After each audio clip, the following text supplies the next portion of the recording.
हाँ जी, next kinetic energy हम उस न्यूक्लियस को देंगे। काइनेटिक एनर्जी देने का मतलब क्या है?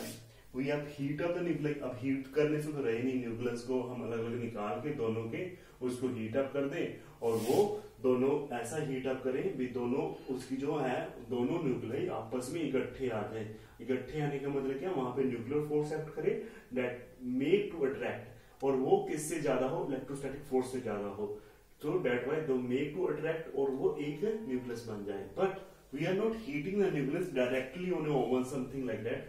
सो हमें इसको हीट अप करना है, एक तरीका है वो भी बताते हैं हम। वो ताकि उसकी काइनेटिक एनर्जी इतनी अप्रोक्सीमेट रीच हो जाए, that is the 400 kilo electron volt, that is in the case of hydrogen. Okay, so the kinetic energy in the kinetic theory of gases we have read that is half into K into T. So K is your Boltzmann constant. So if we increase the temperature, अब यहाँ पे क्या करेंगे? Heat up का मतलब है we increase the temperature. So what will happen? Its kinetic energy will increase. The molecule will try to revolve, वो बहुत ज्यादा रिवॉल्व करेंगे और एक टाइम ऐसा आएगा they will come to near to each other. At that moment nuclear force will overcome that electrostatic force. So उस approximately इतने जो एनर्जी से वो जैसे ही घूमेंगे तो अप्रोक्सीमेटली जो हमें टेम्परेचर रिक्वायर्ड होगा इतना हमें, जिसके कारण हमें पहुंच जाएगा 3 into 10⁹ kelvin. So at such temperature molecules of the gases break, तो वो जो मोलिक्यूल्स है इट विल ब्रेक आउट हो जाएंगे। ये न्यूक्लियस में अपने अपने न्यूक्लियस में घूम रहे हैं, जैसे वो तेज तेज घूमना स्टार्ट हो जाएंगे तो क्या होगा? जैसे वो आपस में स्ट्राइक करेंगे इट विल ब्रेक आउट, तो ये न्यूक्लियस से एटम बाहर निकल जाएगा, ये भी न्यूक्लियस से एटम बाहर निकल जाएगा।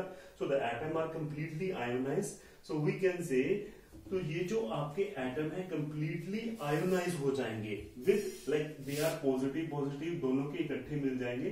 तो उनके दोनों के पॉजिटिव पॉजिटिव इकट्ठे मिलने के बाद इनके इर्द गिर्द क्या हो जाएगा? अराउंड इसमें क्या होगा? एक इलेक्ट्रॉन क्लाउड आ जाएगा, मतलब इलेक्ट्रॉन्स का घेरा आ जाएगा। ठीक है जी, अराउंड दैम।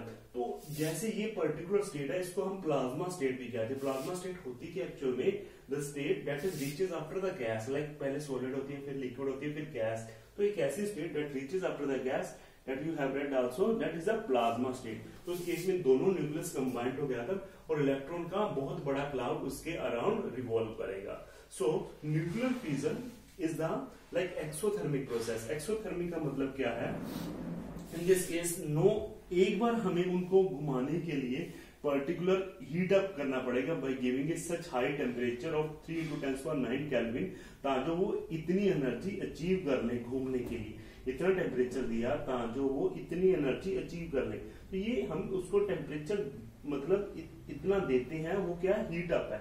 तो उसको हम एक्सोथर्मिक इसलिए कहते हैं बिकॉज एक बार हमने दे दी उसको एनर्जी, उसके बाद बाहर से बार बार उसको हीट अप या बाहर से उसको टेम्परेचर या एनर्जी देने की जरूरत नहीं है, वो अपने आप अंदर से इनबिल्ट हीट अप जनरेट करेगा। इन दिस ऑलवेज जो binding energy per nucleon will increases up to the iron, because iron के बाद वो स्टेबिलिटी आ जाती है। So take a screenshot of this.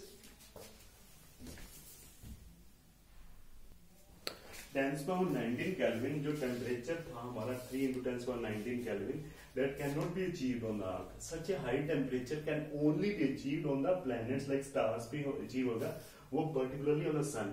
अब हम यहाँ पे कहें तो यहाँ पे सन पे फ्यूजन ही होती है, फ्यूजन क्यों नहीं होती?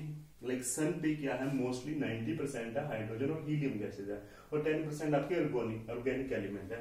तो फ्यूजन के लिए रिक्वायरमेंट क्या है? Heavy element. सो यहाँ पे हैवी एलिमेंट नहीं होते because these are the lighter element, because having a less mass number, so fusion can not be possible. So the only thing that can be possible is the fusion.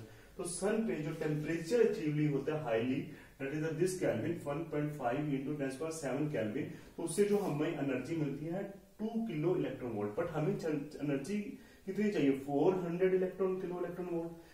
जो यहाँ पे तो ये चीज नहीं होती, फिर फ्यूजन कैसे होती है? तो यहाँ पे बहुत सारे हाइड्रोजन हीलियम के पार्टिकल्स हैं, हाइड्रोजन के पार्टिकल्स हैं जो हीलियम के बनते हैं बाद में।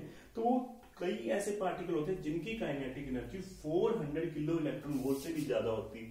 तो वो एक बार फ्यूजन स्टार्ट कर देते हैं उसके बाद जैसे वो फ्यूजन स्टार्ट करते हैं इतनी एनर्जी रिलीज होती है जिसके कारण टेम्परेचर जो हमारा अचीव हो जाता है। इतना एक बार टेम्परेचर अचीव हो गया तो वो अपने आप धीरे धीरे करते करते 3 × 10⁹ केल्विन टेम्परेचर अचीव कर देते हैं, जिसके कारण वो मॉलिक्यूल सारे के सारे 400 किलो इलेक्ट्रॉन वोल्ट जो हमें रिक्वायर्ड एनर्जी काइनेटिक एनर्जी है उससे वो घूमने लग जाते हैं। तो एक बार इनिशिएट करने के लिए इतनी 1-2 मॉलिक्यूल्स अपने घूमने लग जाते हैं, because it is also too much high temperature. So by this कितनी एनर्जी से वो घूमेंगे, वो बाइंडिंग एनर्जी से, तो date is this one.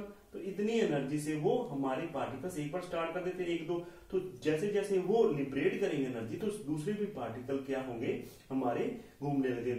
With in that due time we get higher amount of the temperature in that particular region and we get the required energy. Clear?